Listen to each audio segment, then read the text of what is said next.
There is a great quote out there by Mark Twain. It goes as follows: "The reports of my death are greatly exaggerated." I feel like I have been witness to people claiming that the MCU is in a state of decline and is slowly dying forever now. Maybe ever since the original Captain Marvel movie came out. And that came out in 2019, so it's been one hell of a slow death, according to these people. And there were rumblings about superhero movie fatigue even before that.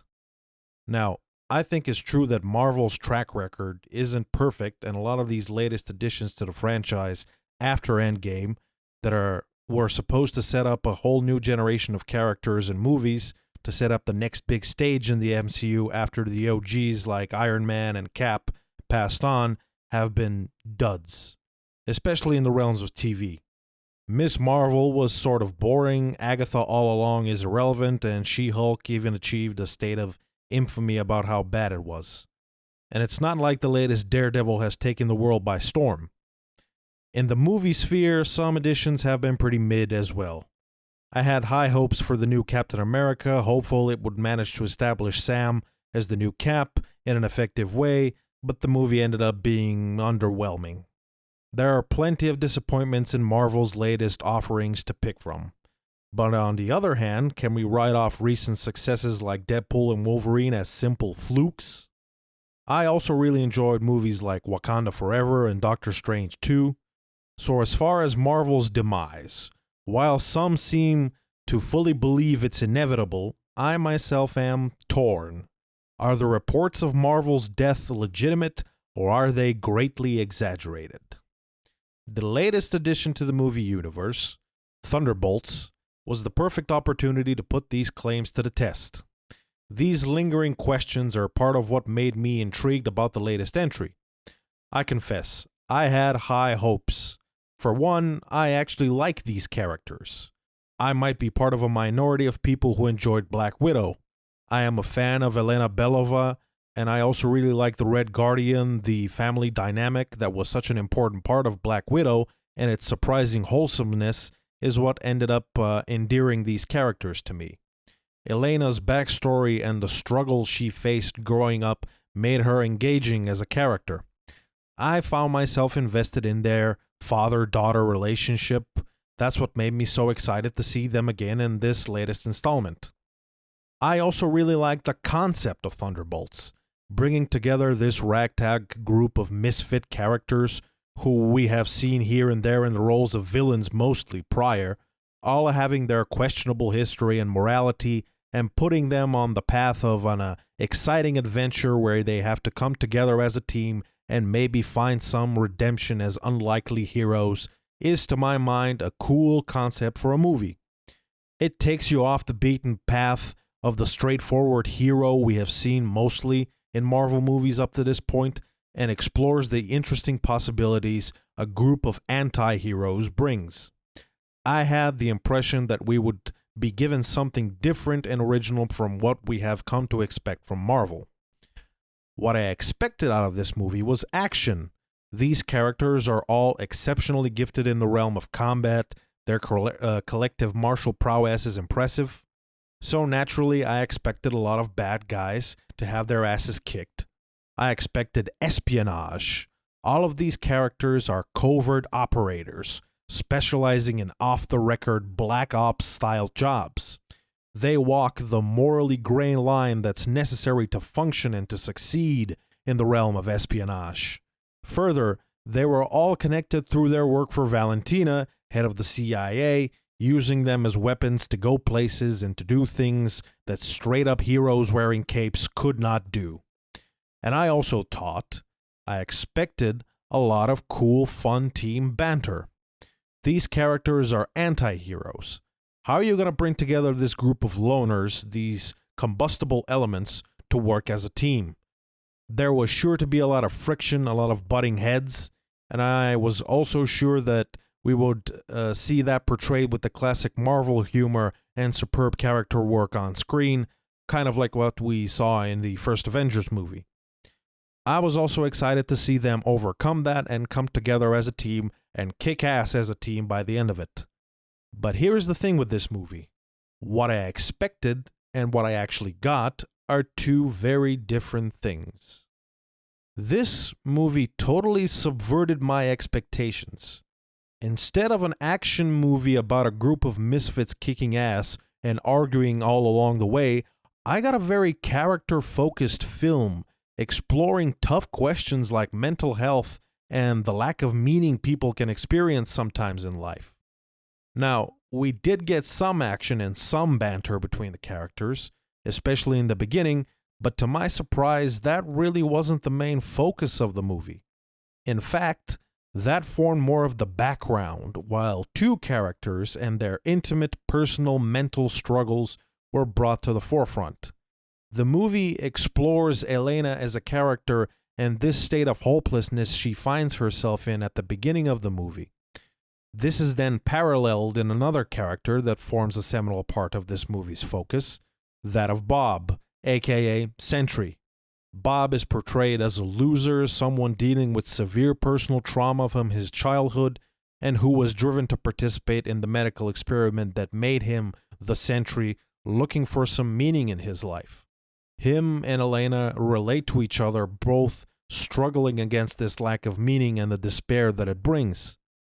In the end, the main villain of the story ends up being Bob's depression, manifesting in this malicious force, looking to consume and destroy people's hope, trapping them to relive their most traumatic and worst memories over and over again. In the same way depression in real life has the ability to swallow and snuff out all the joy and hope, trapping a person in a mental prison of despair, this void sentry looks to extinguish all light and hope from the world. And our protagonists don't defeat this main villain through some action-packed sequence of them kicking ass and taking names, something lighthearted and fun, but they in fact need to reach deep down within themselves to stand up to this void by embracing and finding goodness in themselves as people. Elena specifically undergoes a journey where, to save Bob and the many innocent people trapped by his darker side, she confronts this same sense of meaninglessness in herself, finding a reason to fight on, to live on. And in the end, the Thunderbolts come together not as an ass-kicking team like the Avengers, but as a group of people who supported each other in the confrontation of deep trauma. Needless to say, this movie subverted all my expectations. I did not anticipate what this movie would end up being at all. It caught me totally off guard. And I honestly can't decide if that's a good thing or not. On the one hand, I can't help but feel shortchanged by this movie. I wanted more. I wanted something that would make sense based on the concept. I wanted more ass-kickery, more banter, more of the Thunderbolts being a lovable group of renegades, breaking all the rules and taking names. What I expected and what I got gave me a sense of cognitive dissonance that I can't describe as being enjoyable. And yet, I can't help but give this movie a ton of respect. I felt the movie addressed very difficult issues that affect so many people through clever allegory and symbolism in its story very tastefully. The clever parallels, using characters to represent real-life mental struggles, I felt that was pulled off effectively and with a ton of creativity and originality. I can't help but applaud the balls of the filmmakers to have the balls to tackle such issues in a massive blockbuster comic book movie. Part of me respects this choice and the way they pulled it off tremendously. But on the other hand, is this the correct setting to explore these issues? These characters, the Thunderbolts, do they lend themselves to such deep exploration? I'm not sure. Further, I mentioned earlier that Elena as a character and the family dynamics with her and Red Guardian were a highlight from Black Widow and something I was looking forward to the most in Thunderbolts. And on that front, the movie delivers in spades. Elena is highlighted as a character nicely and is explored in surprising depth. Her interactions with Red Guardian are very emotionally charged and moving. He steps up as a father to support her through this period of loneliness she is experiencing and I loved seeing that. There is a great scene at the end of the movie showing exactly that, and I simply have to highlight it. So, this movie gave me more of what I already liked in Black Widow, and I fully enjoyed that. Oh, and a few words for the twist at the end where the Thunderbolts become the new Avengers. Like the rest of the movie, I've found myself divided. On one hand, cool, I like these characters, let them get the spotlight, and also the twist at the end is fun. I think it has the potential to set up a lot of interesting things down the line. But once again, I can't help but feel like this crowning as the new Avengers could have had and should have felt more earned if this movie had instead put the spotlight on them coming together and kicking ass as a team throughout, in line with what I expected and wanted to see from the movie. Overall, my final verdict on the movie, I'm torn. It's not what I expected. I'm not sure it's what I wanted. But is what I got bad? Absolutely not. There are plenty of elements to like about this movie, and I respect where it went and what it had to say. I think that the overwhelming reaction to the movie follows in this vein.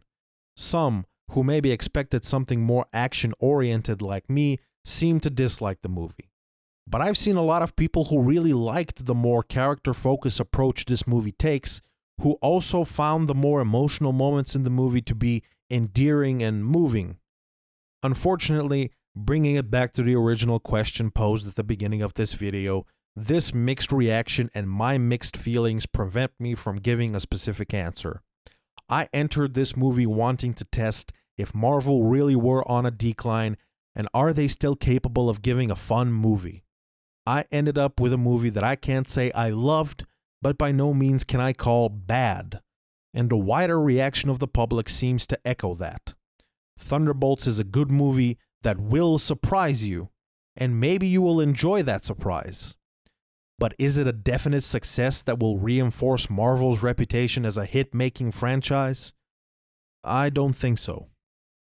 So, are the reports of Marvel's death legitimate, or are they greatly exaggerated? I'm afraid that with this edition, the jury is still out. We will have to keep our eye out on future installments.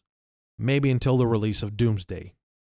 Or maybe Fantastic Four will be enough to dismiss these rumors. We will have to wait and see.